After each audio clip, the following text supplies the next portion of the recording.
The Steam Deck is a failure, and I can prove it to you.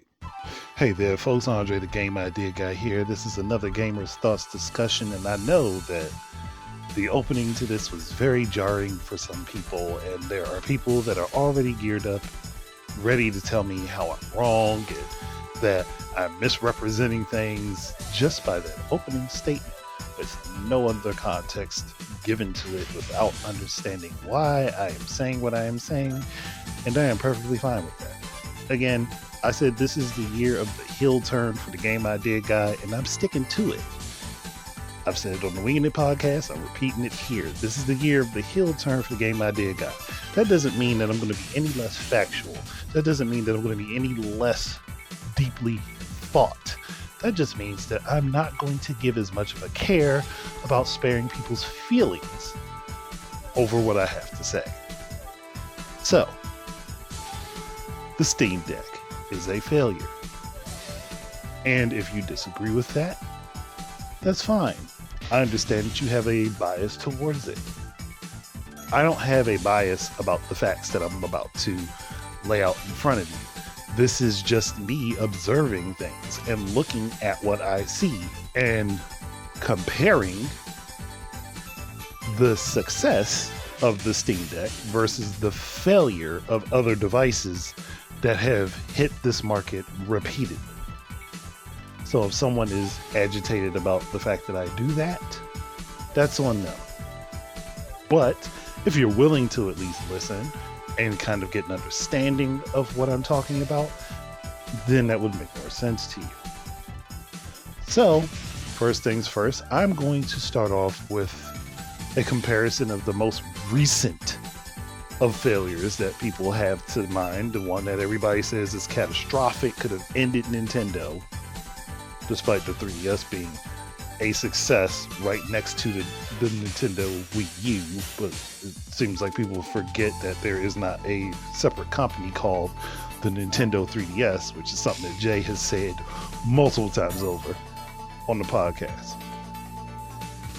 So let's look at some praises that have come from different media outlets for the Steam Deck. That's going to be the first thing we do.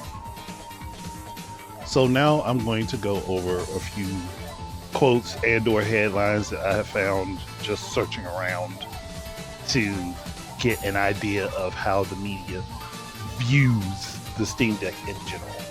Okay, so you'll have to bear with me because I do have a bit of a list. It's going to be a little bit extensive, and some of these are just regular opinions that I'm going to treat as regular opinions, but then there are some that are going to show some particular bias, which I am going to, again, deal with as I get to the points that I need to about those particular things. So, again, just bear with me going through them. This is not to pick on anyone specifically, it's just to give you an overall mindset of how the Steam Deck is viewed in the eyes of gaming media and maybe some general media in this particular case. So, arguably the most innovative gaming PC in the last 20 years. Linus Tech Tips via GameSpot. When the Steam Deck is living up to its promises, it's absolutely incredible. IGN. Valve's elegant little PC is making the Switch feel more and more antiquated. Kotaku. The experience and value that's offered is pretty much unbeatable in gaming right now. Spectre via YouTube. Point Blank, the most impressive handheld screen I've seen. Digital Foundry. The Steam Deck is the most exciting piece of gaming hardware I've ever owned.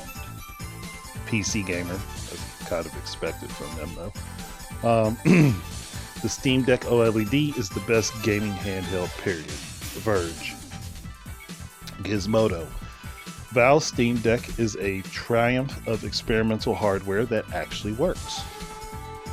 That's kind of almost a backhanded compliment when you think about the Steam machines prior to it. So that one might not necessarily be a gush when you think about it. That's kind of almost a backhanded compliment. The Steam Deck is a game changer that makes your entire PC library portable. CNN underscored. And that is technically not true. It's technically not even true for every game on Steam. But we're not going to dive too deeply into that. I understand the point that they were trying to make. A gorgeous piece of kit that feels like the future of the medium. Games Radar Plus. The Steam Deck OLED earns the crown as the king of handheld gaming PCs. PC gamer again. The Steam Deck OLED is a clear, across-the-board improvement on what was already a fantastic gaming handheld. IGN. The Steam Deck crushed it in 2023. Kotaku again. The Steam Deck keeps winning me over. Here's why it's my most played console of 2024. Tech Radar, that's the title.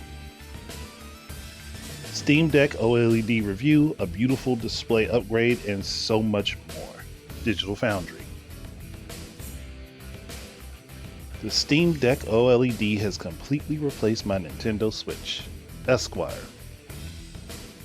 Now again, a few of those were titles rather than just quotes, but you get the general gist of the idea of what gaming media perceives the Steam Deck to be and how they look at it, how they treat it. It's a media darling. And I'm not upset about that per se. It's just, again, there are inconsistencies with some things, and I tend to have this fundamental desire to point out inconsistencies when people treat things differently, even though they are within the same market. Which is why I'm bringing up all of these quotes / titles. So, again, this is just to give you a baseline. I'm saying that again so it's understandable for people, because I know some people mishear things.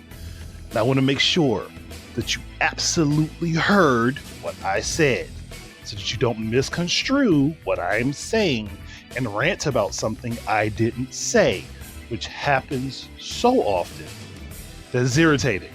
So I'm making sure you know. For those who missed it, for those who did catch it, I apologize that you had to sit through that because other people gloss over things. There you go. On to the next thing. So the next thing that is a pertinent bit of information to divulge.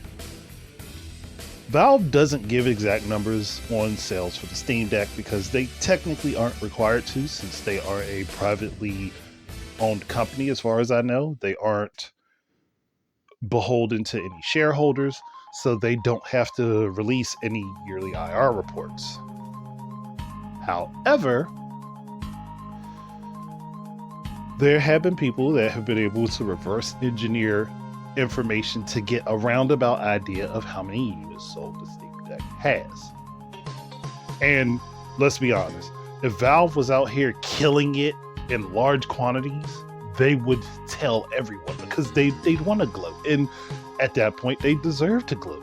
I wouldn't be mad at them for gloating if they hit astronomical numbers for their device. Like, go ahead, do your gloating. Be proud of yourself, because you should at that point. But as we kind of have a general feel, and I've done research just to be sure, the PC handheld gaming market sits somewhere in the range of 10 to 11 million units sold in total. That's between Valve's Steam Deck, Asus, Lenovo, and a few boutique type devices out there. This isn't a huge market, but it is still a portion of the gaming market.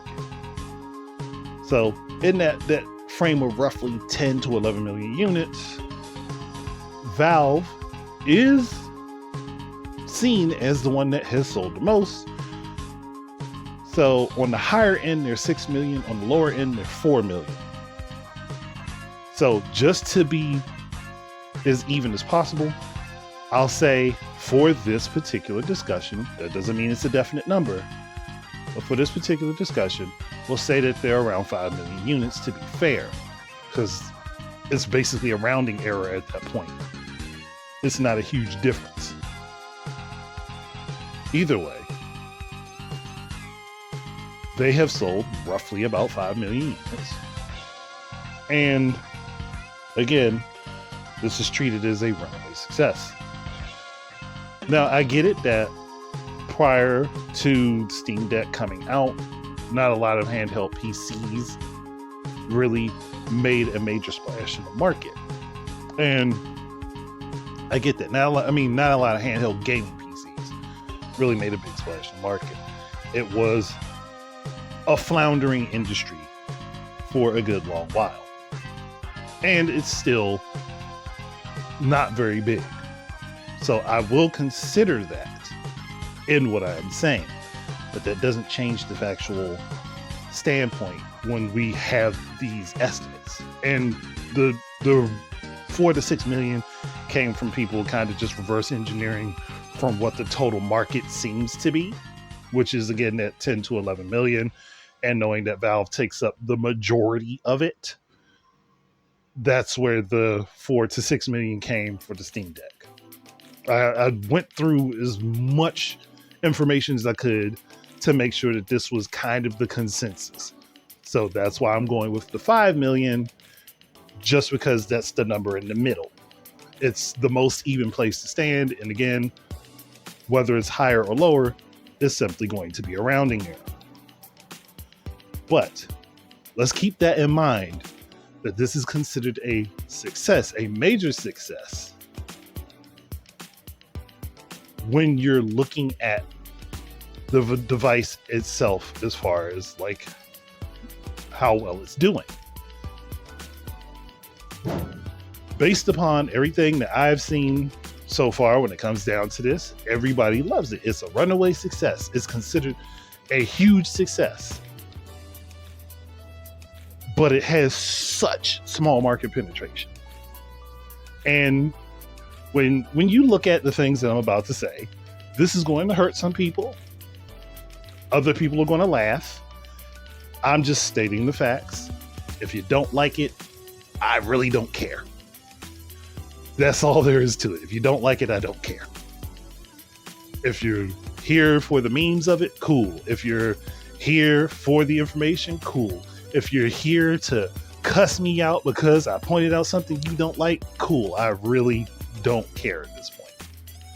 But someone has to say it, because it's like one of those things where you look at everything, you see people saying this one thing over and over and over again, and then you try to look for the evidence of the thing that they're saying, and you don't see the evidence of it.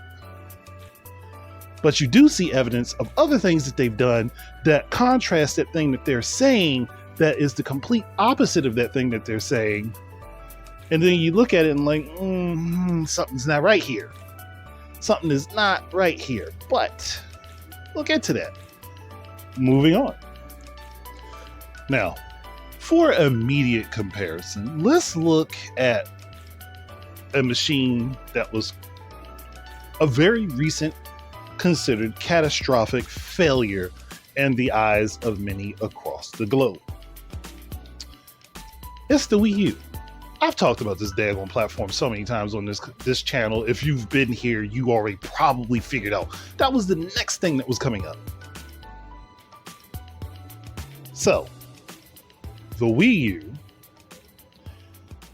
during its time frame, in a slightly smaller market, you could say, hit 13.56 million units sold.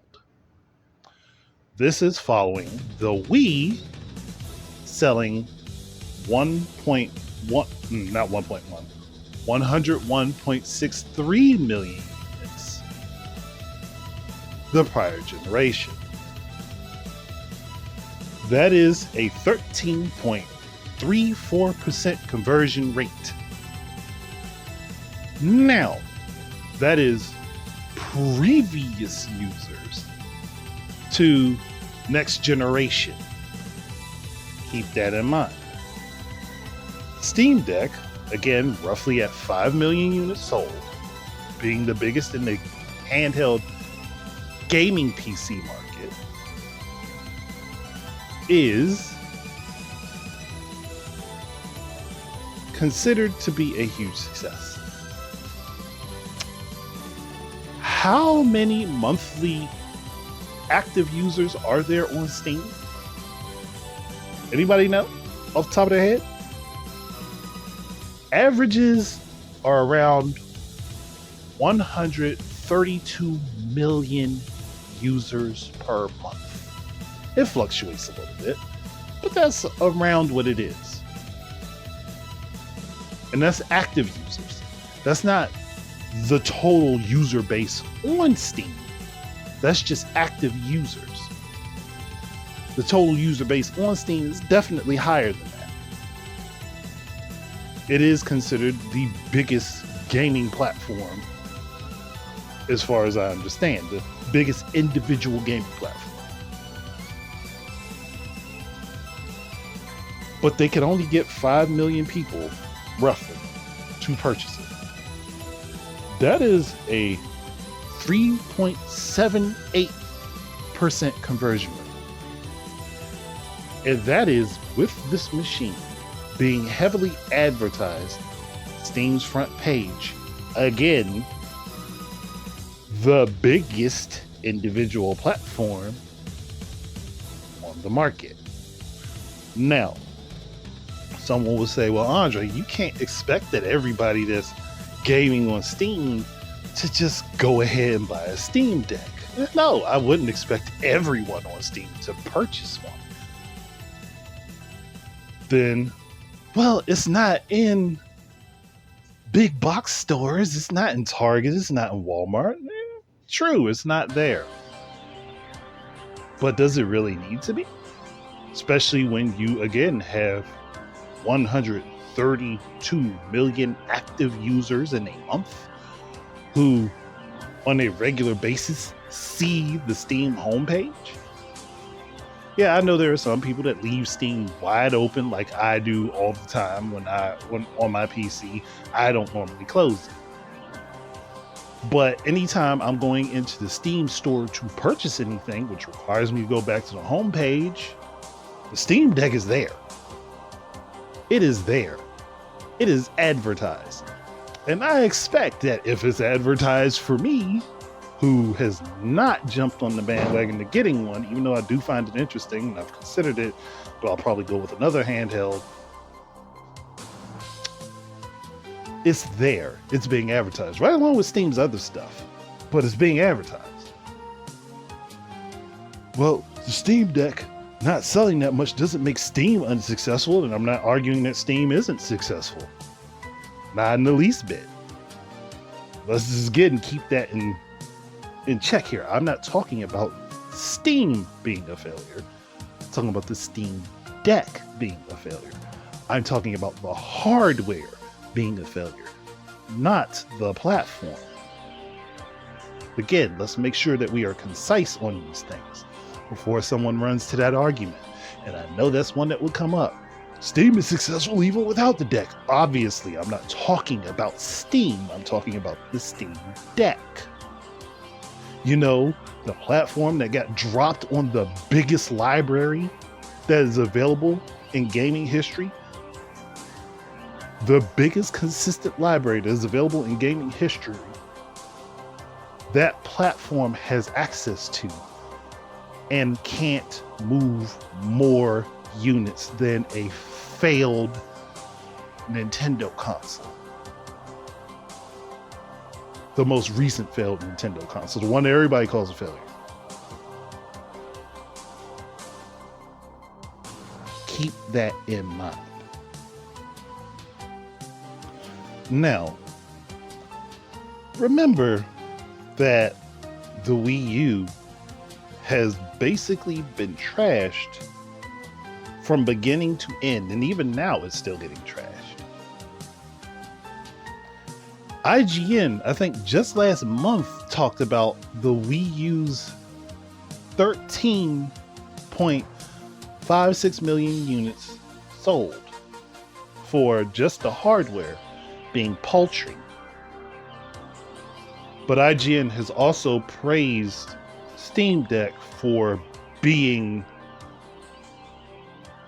a success in the market. Just remember those two things. The Steam Deck has clearly sold less than the Wii U has. And it is in the same market the Wii U was.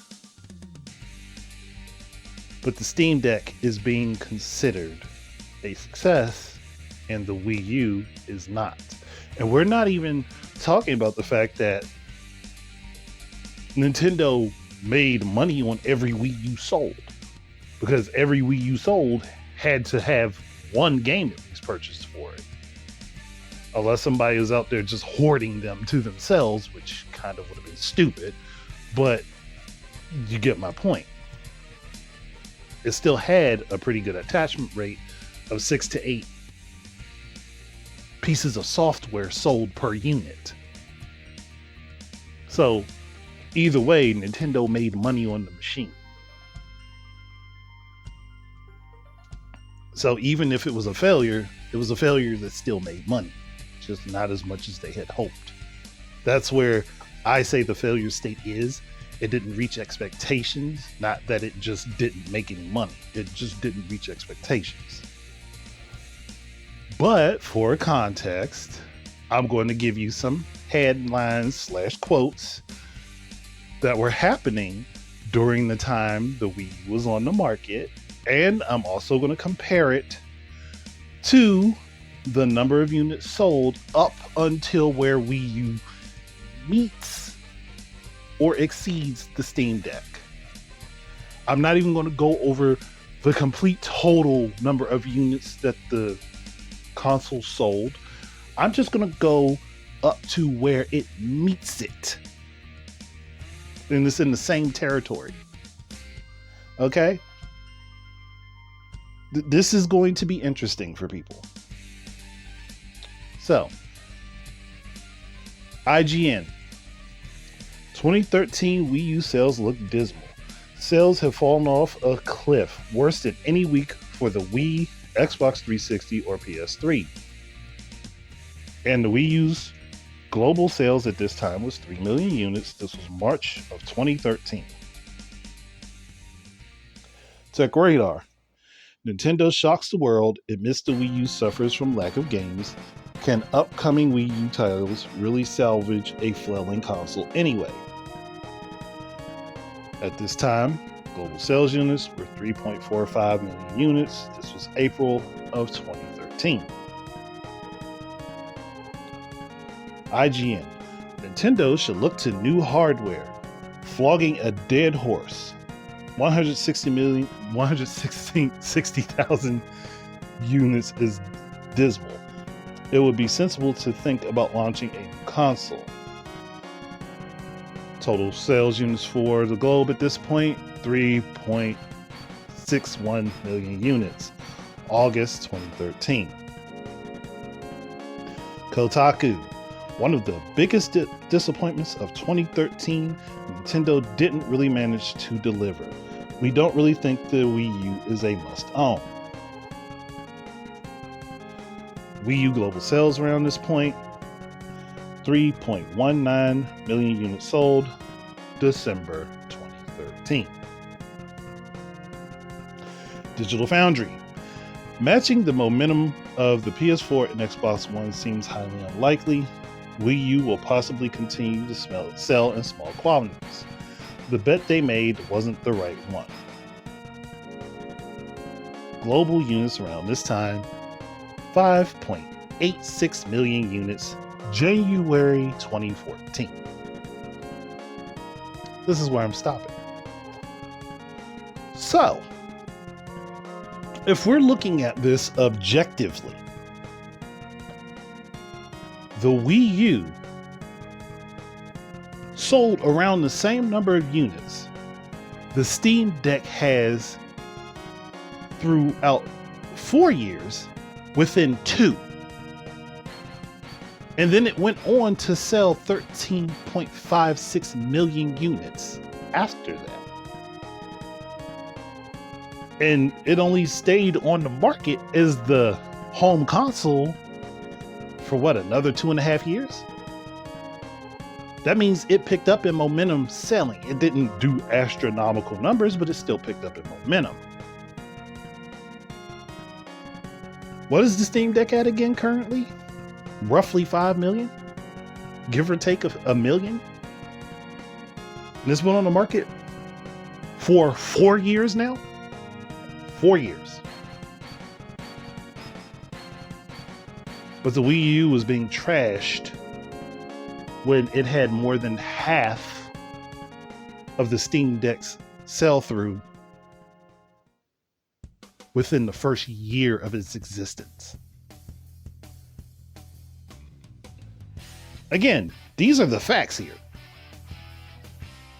Wii U's a failure. Nintendo needs to drop out the console race or put out new hardware, which in that time frame would have been stupid to do, because then you wasted money on the first machine and wouldn't be making back as much of an investment on that machine as you possibly could.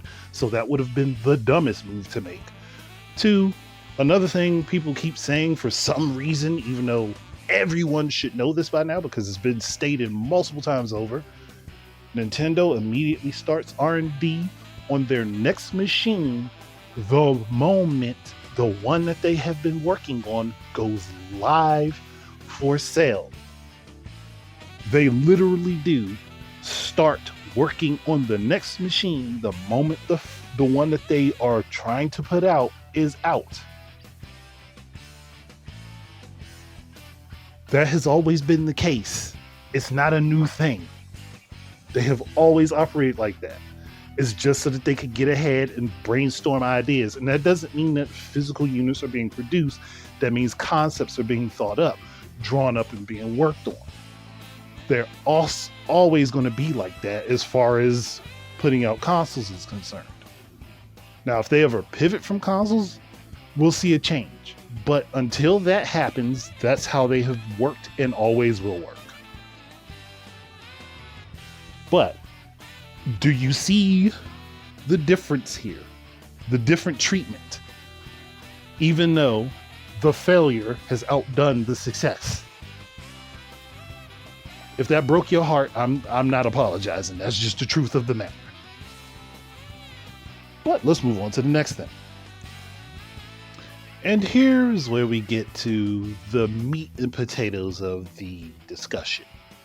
The biggest parts of it and things that I can consistently point out that show why I am saying it is a failure of a device. And again, this is because I have researched, I've looked back at things, looked at stuff historically, and done comparisons. So the first thing I'm going to compare this to, the 3DO. Steam Deck versus the 3DO.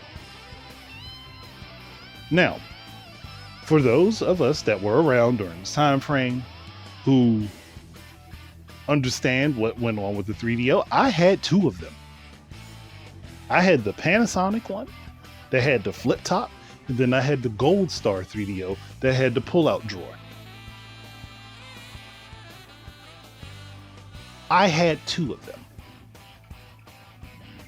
The disk drive in the Panasonic failed, which is why it got traded back for the Gold Star. And that disk tray was a disaster of an idea. You should never put the lens in the tray. It's not a good idea. But Gold Star did it. And that tray, that disk drive also had so many problems, but that's not the point right now. The 3DO was an overpriced console that was considered a scam. You wanna know how much the 3DO was when it launched back in 1993? $699. $699. Today, that's over $1,500. That was $699. You want to know how many units the 3DO actually sold during its short time on the market, even with its scattered number of devices? 2 million units. It was definitely on the market for a shorter period of time than the Steam Deck is, but it sold 2 million units. At that hefty price, a down payment on a car, or in current times, a used car that is heavily in need of some maintenance. But the 3DO made that many units sold. And if I remember correctly, it started floundering out right around the launch of PlayStation and Saturn in 1995. So it really only had 2 years on the market. The next thing, and this is going to piss some people off, especially if you were around for this device. The N-Gage. The mobile phone that was supposed to be a game device that you had to take apart, remove the battery in order to change your game. People remember that. You remember that device Nokia put out? That horrible device that Nokia put out? I remember seeing it in stores. I didn't want to touch it. Like it was, I didn't see the purpose in it. Because it was, at the time, it just didn't look like it was fun to use. Like, and it was taco shaped. But you want to know how many units the Nokia N-Gage sold while it was on the market? And I'll remind people, this device had 3 years on the market. The Nokia N-Gage sold 3 million units total. In 3 years it was on the market. Give or take maybe 100,000. It sold roughly the same number of units per year that the Steam Deck is selling currently. I can't say it's exact, but roughly the same. Let me repeat that again. Steam Deck's sales numbers, at least as far as we know currently, are on par with the N-Gage, which also technically was on par with the 3DO as far as per year sales units.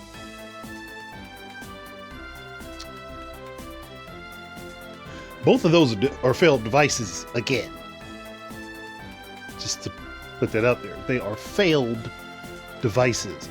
And if I remember correctly, 3DO, did that technically have support from like one of the heads of EA at the time? I think so. Because it was basically supposed to be the third party console, whatever, like that. But again, and this was in a smaller gaming market, mind you.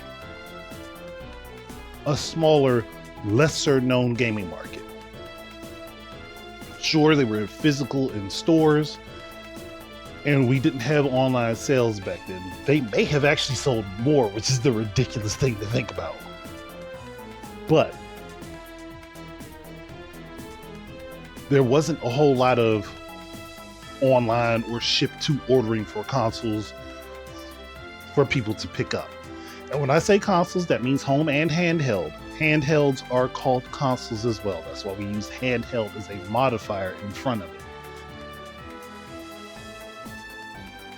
Now the next one, and this device still hurts my heart that it was so poorly treated and utilized the whole way around. Sega Saturn. Sega Saturn is a clear failure as far as the industry is concerned. It had a hard to program for system, poor documentation. The 32X was eating part of the chips that it needed in order to be produced, which made lesser units for it to be available. Sega was panicking and reacting to everything in the worst way possible. You had people leaving the company that could have steered the ship in a good direction. It had a bunch of games that never came stateside that were bangers in Japan because one person didn't like RPGs and didn't like 2D games and thought 3D was the way to go completely, which was a bad call to make, along with another bad call. Bertie Stoller. The Sega Saturn is not our future.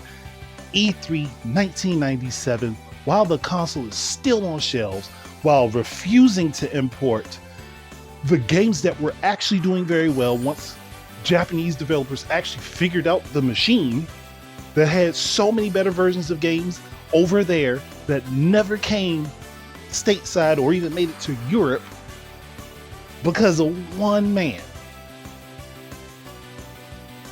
That console still sold 9.23 million units for its lifetime. 9.23 million units lifetime for a console that had the worst ever. it by default had life against itself. It was beat up from all angles. It even had its parents kill it. And it still managed to sell 9.23 million units in its 4-year time period on the market. And that's also with a rushed, botched launch at E3 1995. Yeah, Saturn had everything stacked against it. Just about, outside of the fact that it used CDs for the medium. It had everything stacked against it.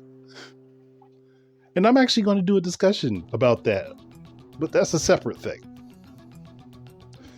Next up, the Sega Dreamcast, the console that put Sega out of its misery in the hardware space. Sega Dreamcast sold roughly 9.1 million units. And the Dreamcast was a rush product that sold for well under what it should have based on the bill of materials for the parts within the machine. Because it was rushed out so early, thanks to Bernie Stolar saying that the Saturn was basically useless and didn't need to be on the market, and to stop buying it, which killed a lot of momentum and money for Sega, and again, ruined trust that was already badly ruined. And to top it off, the Dreamcast was easy to hack. It was super easy to hack and easy to pirate games for. So people were buying a console that was losing money, then pirating on top of that, which meant that software sales were down in comparison to what they could have been, which essentially killed its market. And on top of that, when Sony announced the PS2, Sega said, we're done.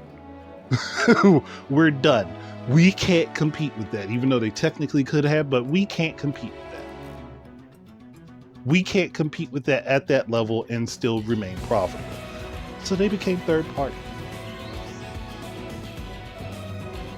These are 4 failed machines, 2 of which had a similar sell rate but less time on the market, and 2 of which had similar time on the market and outsold the Steam Deck. All failures. Again, all failures. And the PC gaming handheld market in general is just barely doing better than both the Sega Saturn and the Sega Dreamcast. Individually.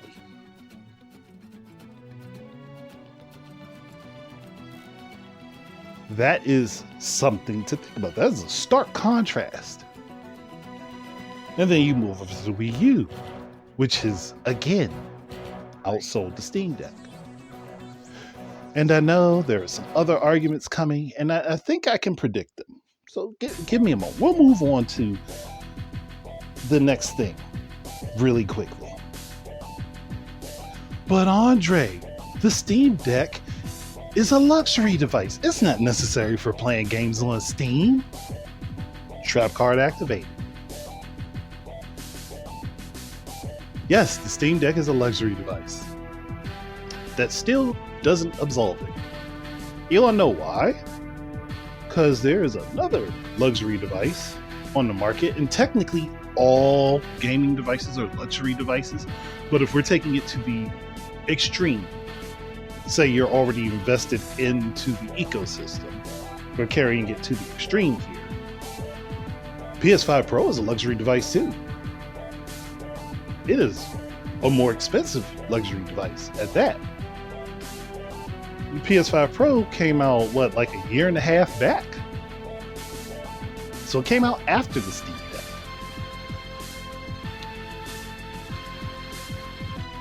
And you're not gonna like what I have to say if you are standing the Steam Deck so hard that you can't just look at facts.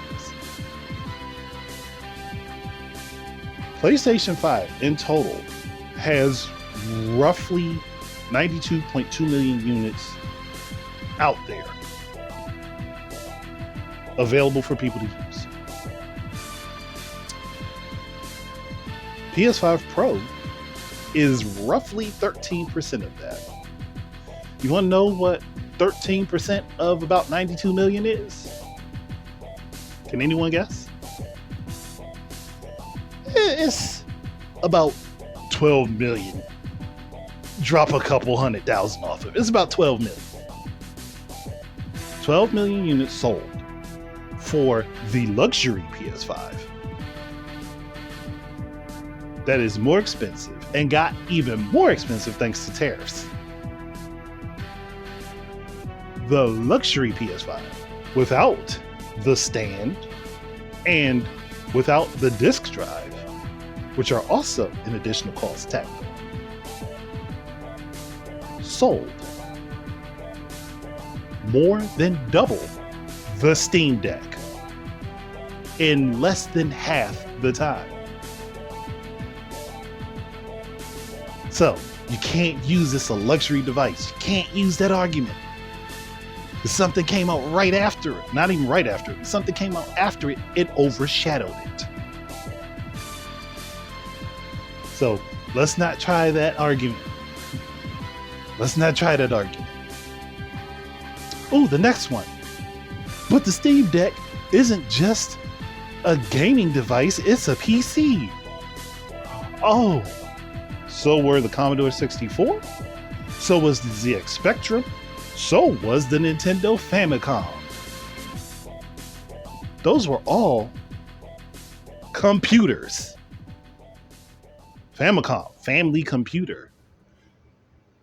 And you want to know some fun facts about the Famicom and the NES, the Nintendo Entertainment System that came out over here, which is our version of the Famicom?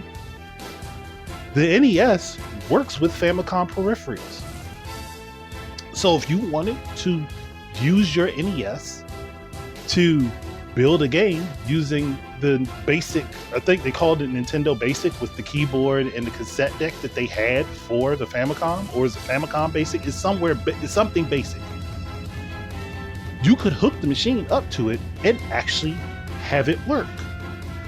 I believe there's a Chiropoulos video about that. I think it's like 2 years old. I don't remember particularly. But I know there's a Chiropoulos video about it because he did it. He did do it himself because he has the devices. And he talks about stuff like the Commodore 64 and the ZX Spectrum and the multitude of other devices that were out there during the time frame. Oh, and let's go take this a step further with the Famicom. The Famicom was actually online. It was a small network, but it was actually online in Japan. It actually had online functionality in Japan. And software was being made for it so that you could do your taxes, so that you could use it as a word processor. So it, for all accounts, was a computer. And technically, if you really want to get down to the brass tacks of it, every console is a computer. It is a specialized computer, but it is a computer. So if we're going to use that metric, then we're going to go back and look at the things that did the same thing. Because yes, you can use the Steam Deck for a multitude of different purposes. You could use other devices for a multitude of different purposes. They were still considered game consoles. So we're not going to allow it to escape on that bound. We're not. We're not going to give it unfair footing. We're going to put it in the same playground everyone else is in. We're not going to have little Steamy sit in the sandbox alone. He's going to play with all the other kids. Okay? And if Gaben wants to send his ninjas after me, I don't care. Send them. Send them. It don't matter to me. But again, if you're going to, these are flimsy arguments. And there's a reason I'm breaking these arguments down, because they are flimsy. And there are easy ways to point out how these don't work well. Because if you look back at history, other devices did similar things. You might not like it, but it's the truth. You don't have to be in love with it, but it is what it is. That's how it worked. So, if those devices that had multiple purposes that were mainly gaming focused are considered consoles, then the Steam Deck is a console. You can consider it a hybrid console if you want, because again, it has multiple purposes. That's fine, but it's still a console. So we're going to treat it as such. The whole purpose of it is for it to be console-like, for people to be able to easily engage and to be an entry point. That was the purpose of it. Oh, but Steam Deck is making Linux available for everybody. Linux is already available for everybody. In fact, looking at Steam's own charts, Linux users and Steam Deck users are roughly the same amount of people. You want to know how big that group of people is? That's 3.5% of the total users of Steam. 3.5% of the total users of Steam. So no, the Steam Deck did not push forward Linux gaming for everyone. It did help improve Linux gaming because it did help improve Proton because Valve invested a lot of money in it. But it did not actively push Linux gaming forward. That's something that has yet to happen. And it's going to take a major change to happen with Windows to push a multitude of people away all at once for Linux gaming to really take off. So, we're not going to give that argument to it because it hasn't moved the needle much. It moved it a little bit. I'm not going to say it didn't move it at all, but it hasn't moved it to such a degree that it is a major change or a major shift in how people game with their PCs. Because if we're being honest here, people would probably just go ahead and just install Linux on their home gaming PC rather than get a Steam Deck.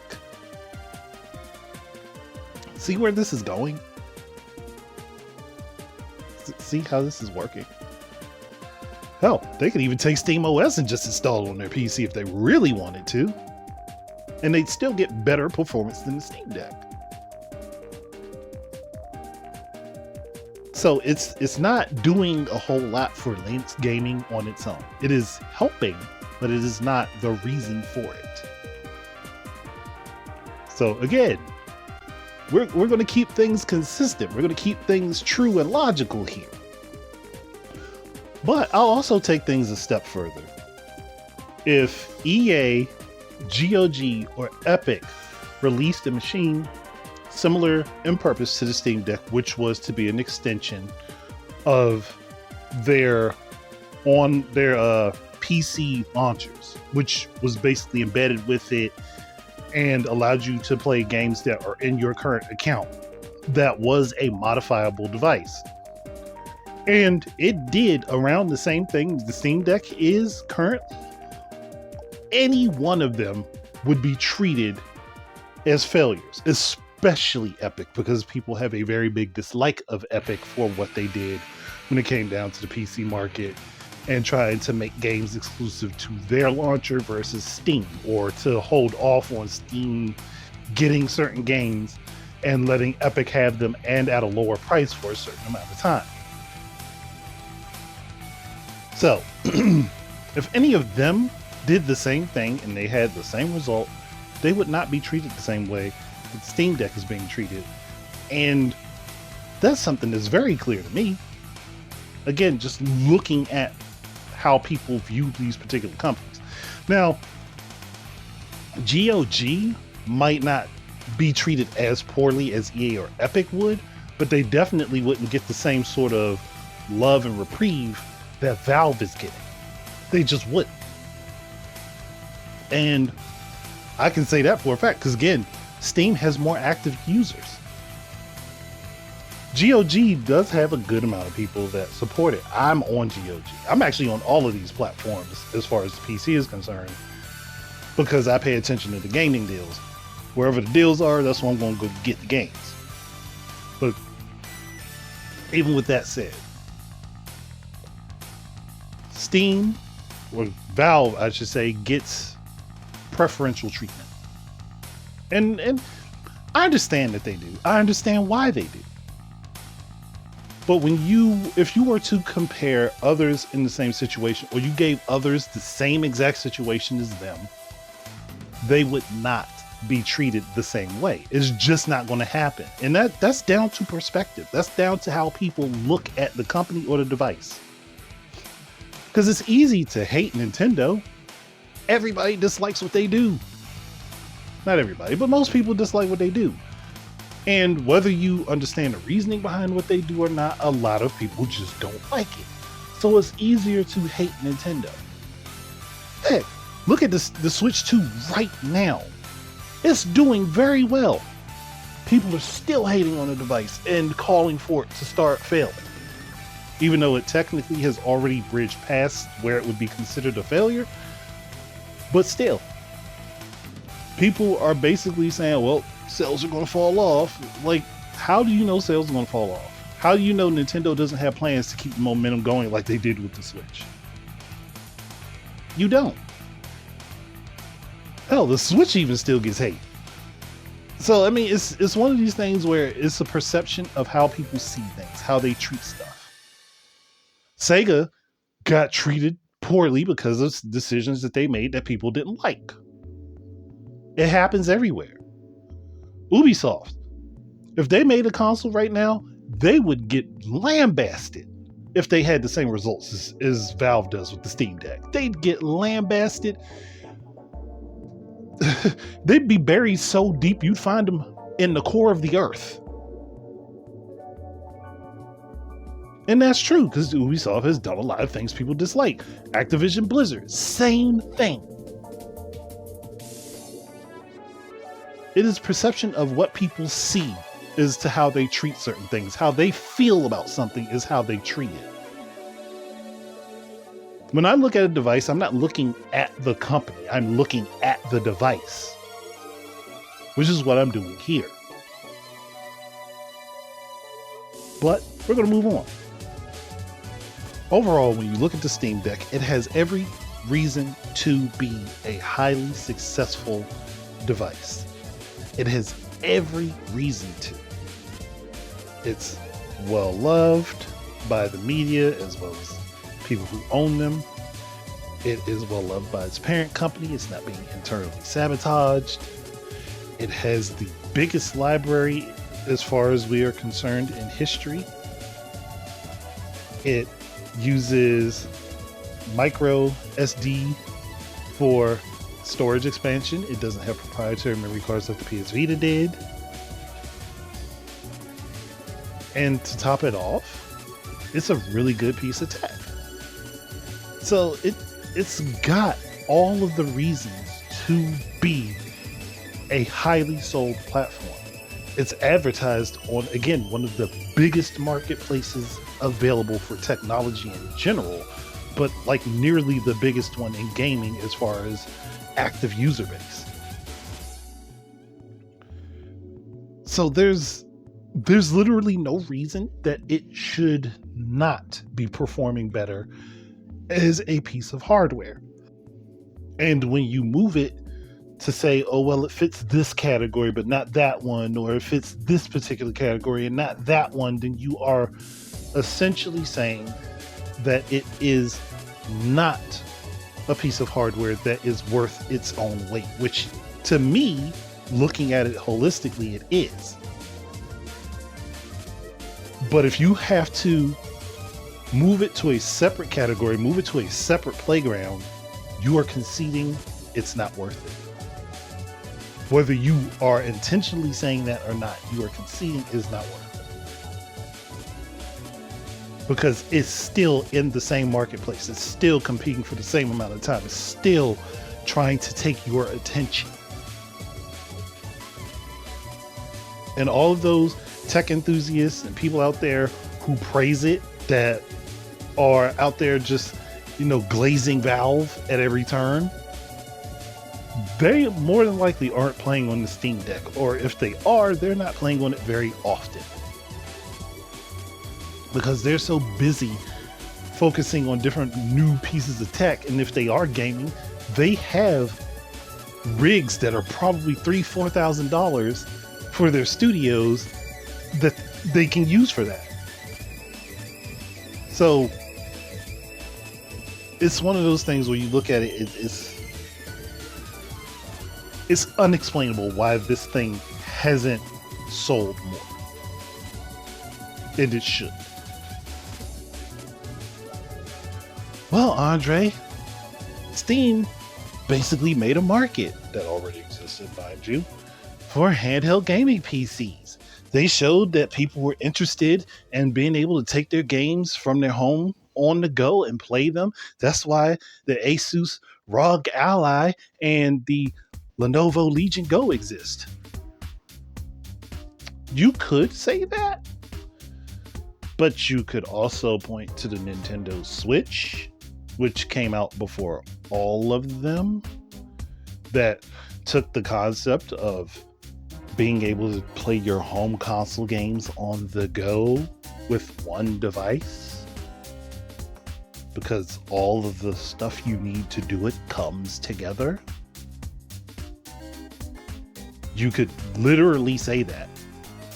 And yes, the market was proven to be there. The market was proven to be viable, but it wasn't proven by the Steam Deck. But the Nintendo Switch isn't a handheld gaming PC. I mean, you could argue that it is. You'd have to, jailbreak it in order to use it as a handheld gaming PC. But you could argue that. You could definitely argue that. Because again, every game console is a PC in and of itself. It's just a specialized PC. Like if you have an Android tablet or an iPad, that's still a PC. It's a mobile PC, but it's a PC. Your smartphone is a mobile PC. It's still a PC. It's just a particular form factor of a PC. So if we really wanted to get down to the nitty-gritty like that, you could. Because you could technically call any device that does computations a PC.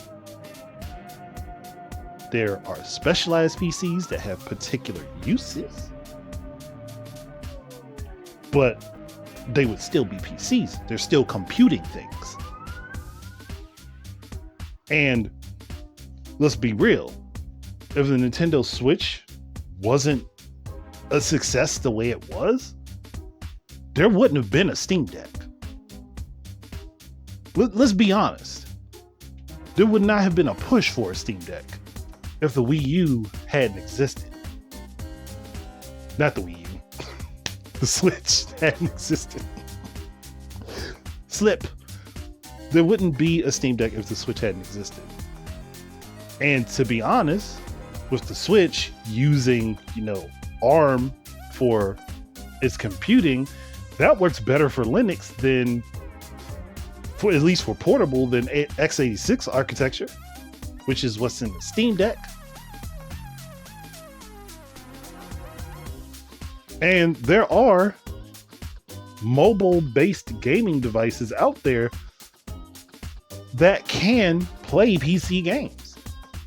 you'd have to use either like Game Native or Game Hub, but they exist out there. And those use similar parts to what the Switch does. They use mobile parts. Like, I think Snapdragon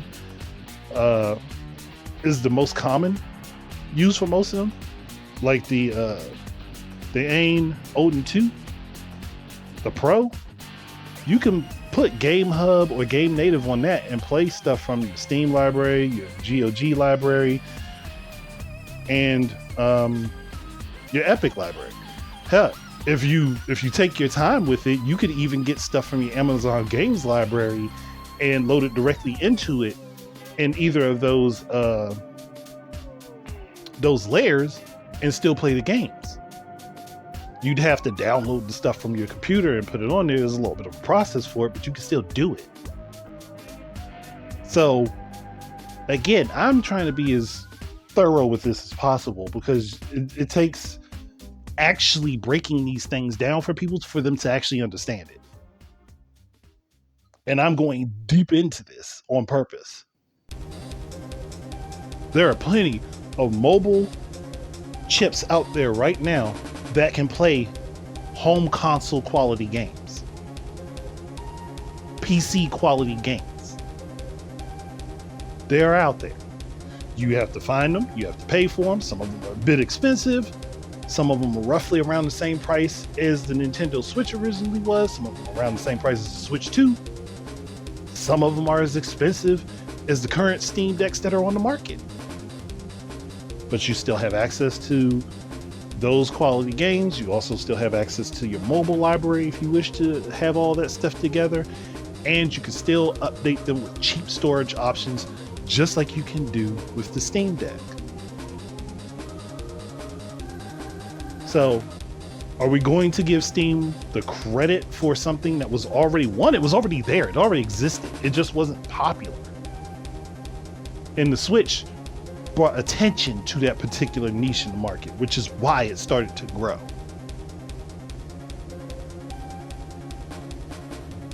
But GPD has always been making devices like that. They've been doing it the longest as far as I'm concerned. There might be somebody else that's been doing it longer, but I'm pretty sure GPD has been doing it. And I actually think even Lenovo had a device out there that was like that. It was actually pretty similar to what the Switch is.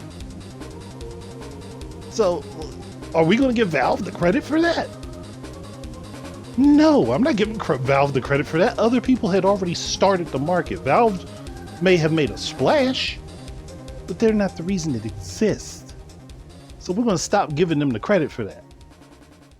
That's like saying Valve is the reason PC gaming exists. No, they're not. They made a huge improvement on the market with what they did, but they are not the reason that PC gaming existed before they entered.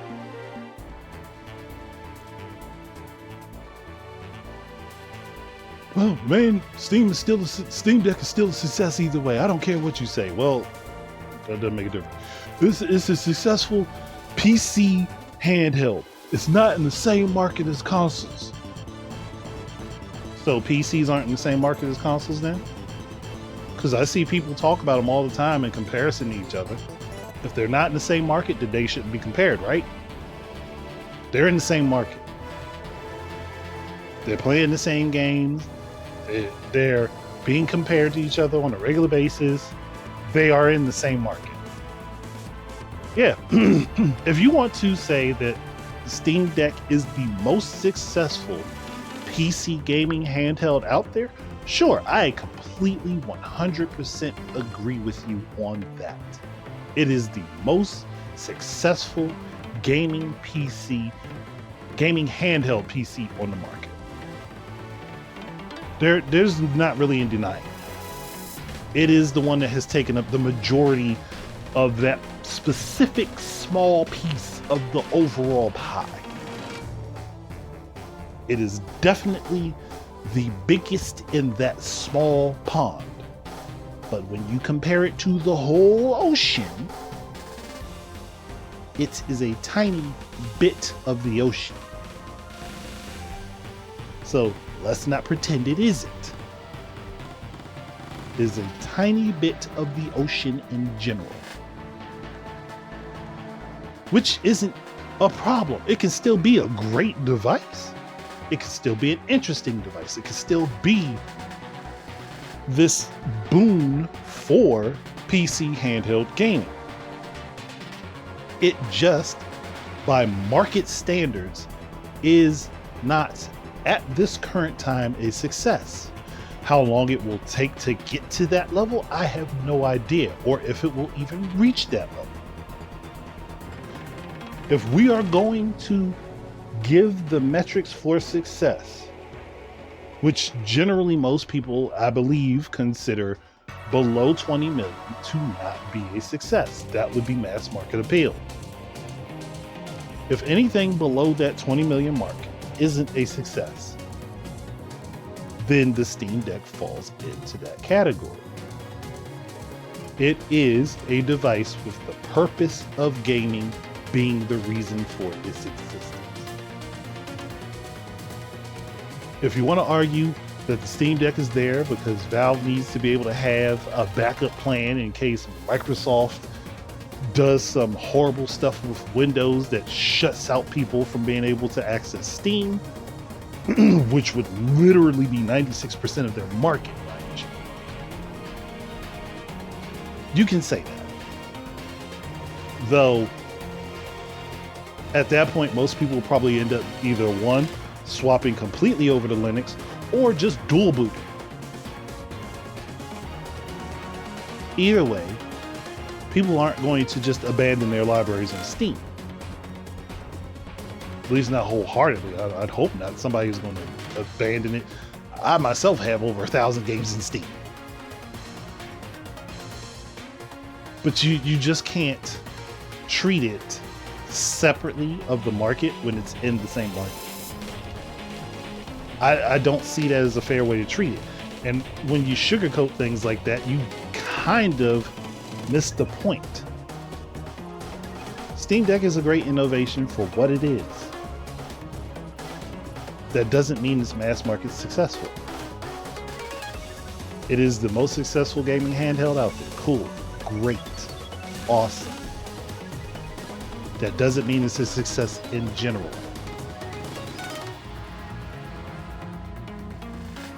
The biggest fish in a toxic pond is still in the toxic pond. that doesn't make that particular fish safe to eat at that point. It's toxic. So we can't treat that the same way. We can't say, oh well, it's the biggest one, so it's a success. No, it's not a success. It's still a failure by proper hardware metrics. Again, this is how we're treating it. This is how it should be treated in general. And that's all I'm saying. When you look at the metrics of everything else in comparison, the Steam Deck is not a hardware success. Steam is a success. Steam Deck is not. You can't give the success of Steam to the Steam Deck. Just like you can't give the failure of the Steam Deck to Steam. I'm not saying that Steam itself, which is the launcher, the software base, is a failure.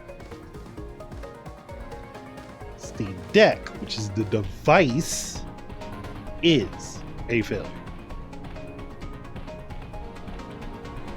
That's it. It's not about personal feelings towards it. It's not about personal feelings towards anybody else. It's just what it is. If we're going to call something that has performed better in a smaller market a failure, or a smaller version of the same market a failure, then we've got to call the thing that has performed worse in a bigger version of the same market also a failure. That's consistency. That's being true to what's going on. When you have to rearrange the narrative, when you have to move the goalposts, you have failed at the discussion. You have failed at it. You have lost the plot at that point. And I think that that is worth keeping note of. That's the truth of the situation. So why should we treat it any different? Failed products can still be good products. That doesn't make them bad. And it's like when people hear that something has failed, they automatically assume bad. Failed does not mean bad. Failed just means it wasn't highly adopted when it comes down to this. It doesn't mean it's an awful device. It doesn't mean it's a problematic device. It doesn't mean it causes people issues. It just didn't perform well. And I think that's a fair metric to go by. Again, if we're going to call something that performed better a failure, then we have to call the thing that performed worse a failure. That's the truth of the matter.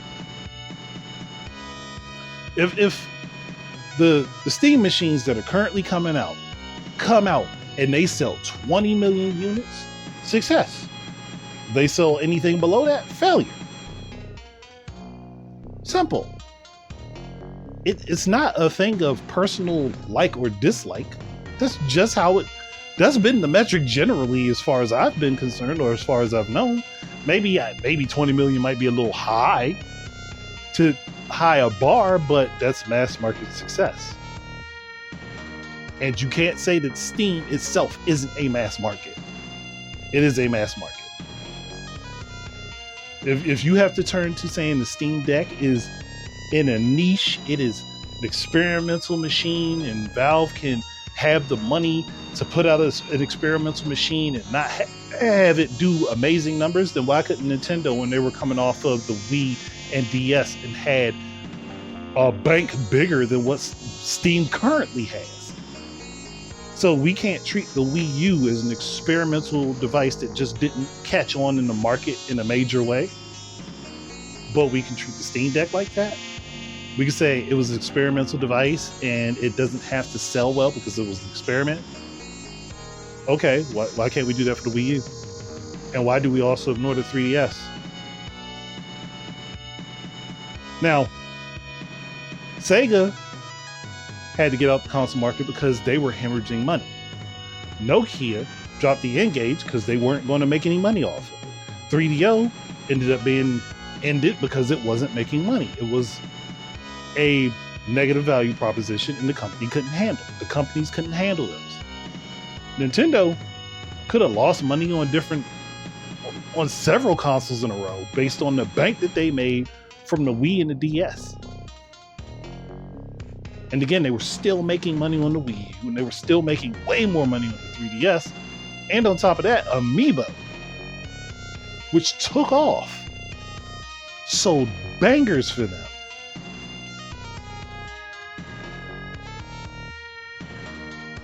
It's all how you contextualize something. Like, you have to think about how it works. And people seem to not want to do that for some reason.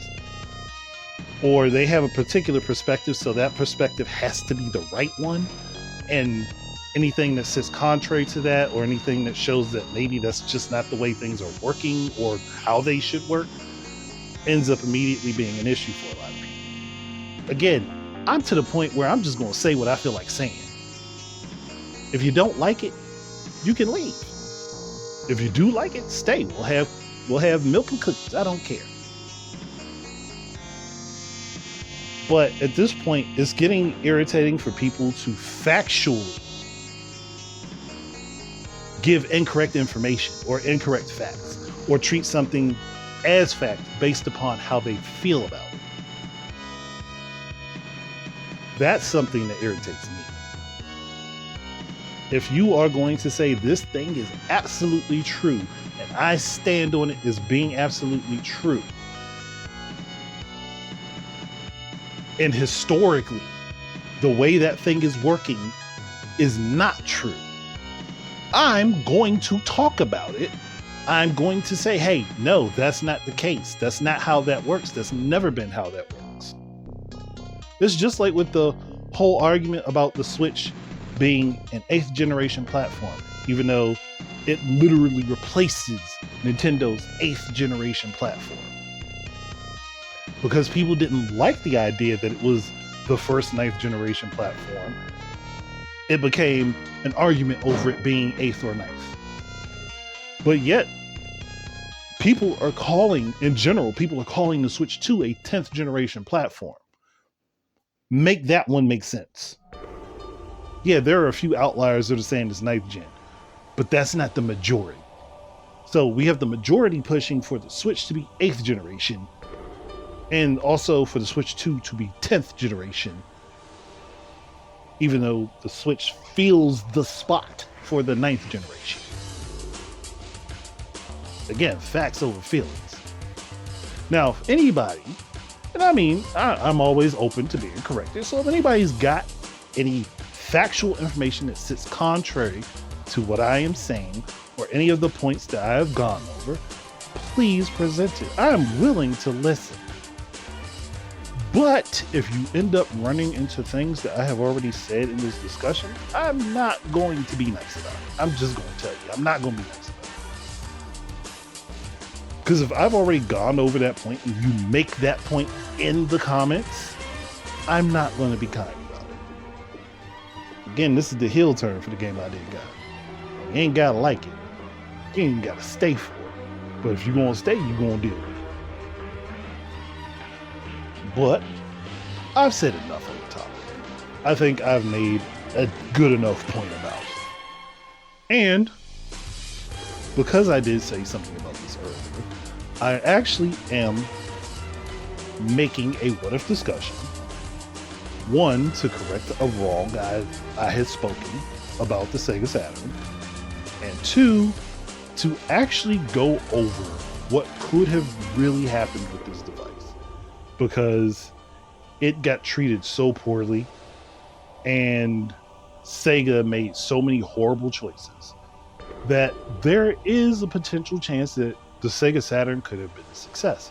So I do have a what if discussion for that coming.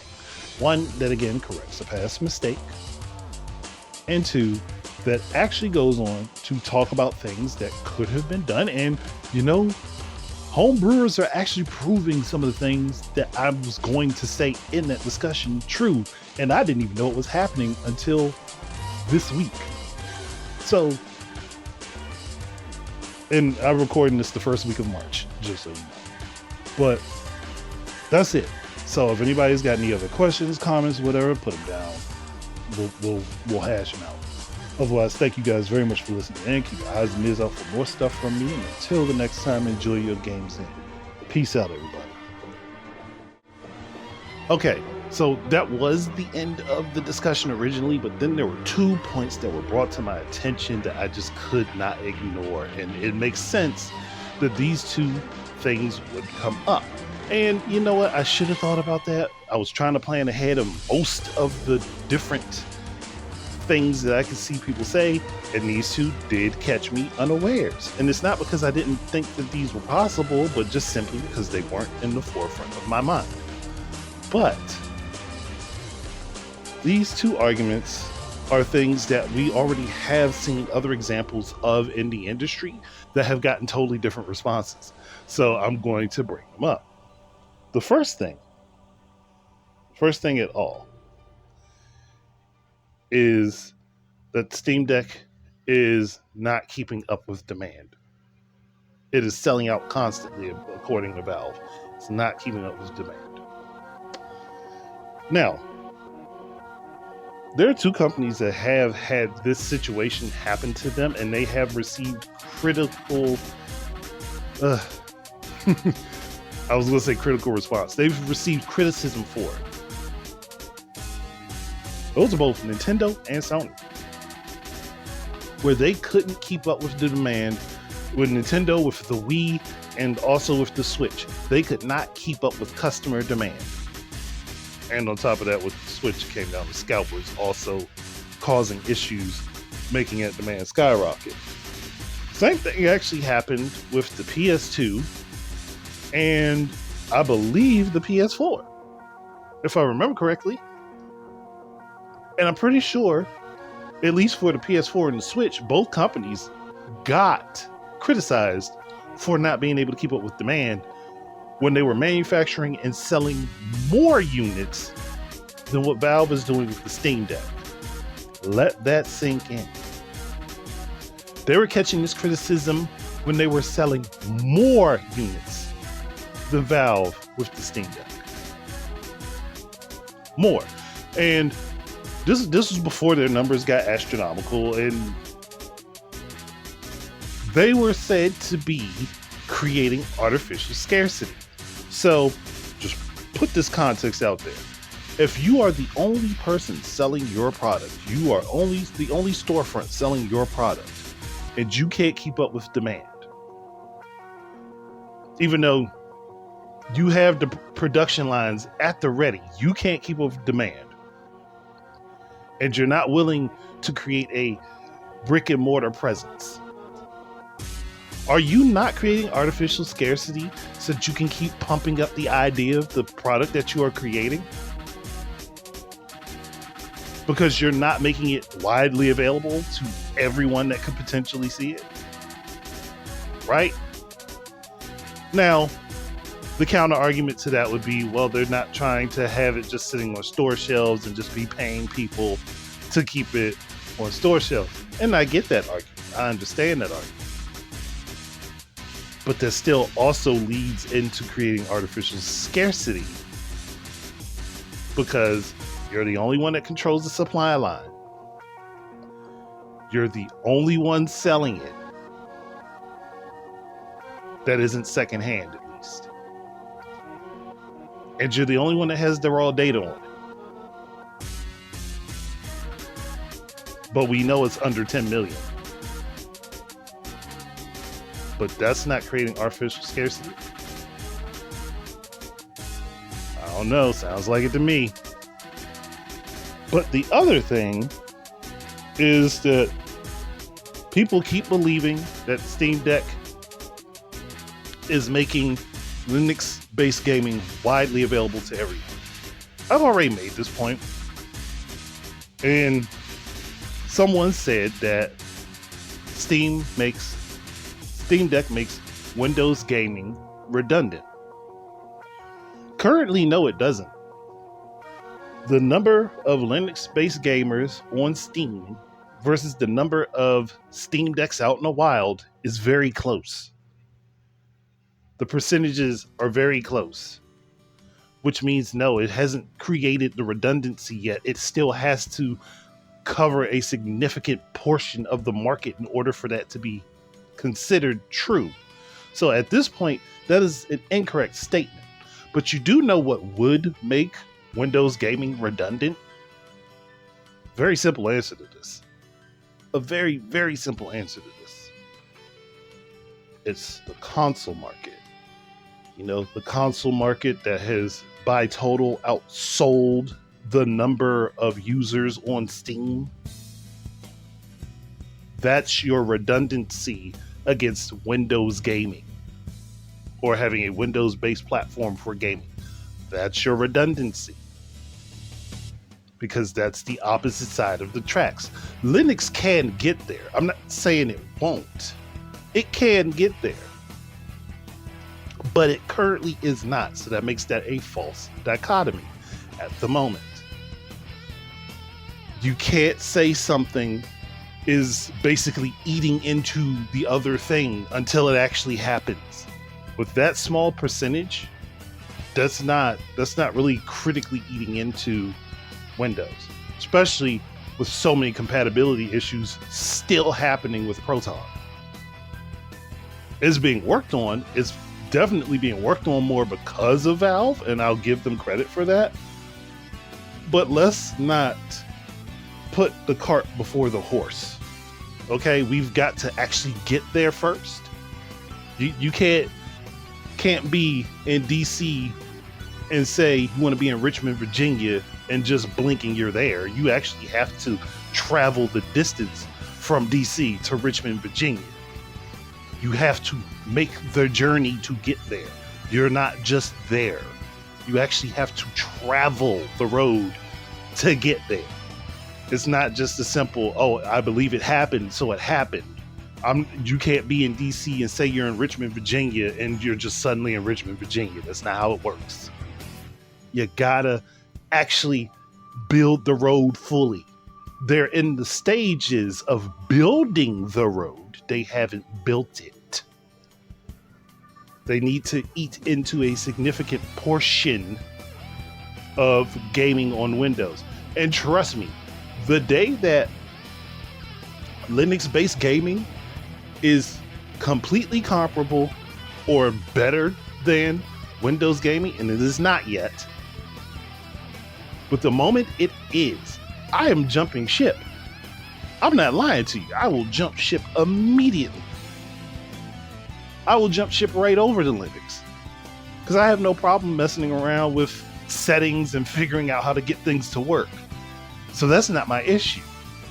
But to say that one makes the other redundant when the one that is supposedly the redundancy hasn't taken over a significant portion of the specific PC market, it's not the same thing. You can't really use that. It's gotten significantly better, but it's still not the same thing. So just had to clarify those points because that I was like, maybe I missed that a little bit, but that's something that you have to actually critically look at. And it's just not. I don't want anybody to think that I just hate the Steam Deck. I'm actually interested in getting one. I'd prefer probably get something else first, not rushing to that. But I do actually think that it's an interesting piece of tech, and I'd love to tinker around with it. But it's not the first thing on in my thought process to run to grab because there's other stuff I want that comes before it. But it's still a cool piece of tech and an interesting idea. And I think people should appreciate it for that. But let's not treat it like the golden child when it hasn't achieved golden child status, is my point. It might get there. It just hasn't. And if we're looking at the raw data, or at least the data that we can parse and do proper comparisons the way that things are supposed to be done, like because this is a gaming forward device, pit it against other gaming forward devices, you got to look at it for what it is. In its current state, Steam Deck is a failure. That's just how it is. But I'm going to go ahead and finally end this. So I don't need to do the outro again. Peace out, everybody.